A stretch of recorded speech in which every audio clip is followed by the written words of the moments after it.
আজকে দুপুরের মেনুতে আছে সাদা ভাত, তার সাথে আছে এখানে আছে ভাজা আলু পেঁয়াজ কলি আর কুমড়ো ভাজা হয়েছে, একটু মাখা মাখা ভাজা হয়ে গেছে।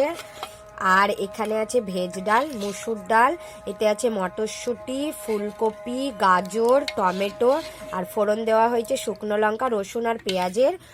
আর আছে এখানে আছে হচ্ছে চিকেন কষা। আজকে মাছ মাংস সব একসাথে হয়েছে।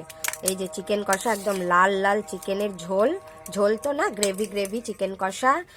আর আছে কোনটা ছেড়ে কোনটা দেখাবো আজকে ভেবে পাচ্ছি না। আর আছে এখানে আছে শাক ভাজা। আর আছে এখানে আছে শিমলা মরিচের পকোড়া, এর মধ্যে দেওয়া হয়েছে আলু সেদ্ধ মাখা, মানে পেঁয়াজ আর শুকনো লঙ্কা ভেজে আলুটা মাখিয়ে তার সেটা দেওয়া হয়েছে। আমার মুখ দিয়েই বেরোচ্ছে না। আর এখানে আছে মাছের ঝোল, এই যে আলু দিয়ে টমেটো দিয়ে মাছের ঝোল।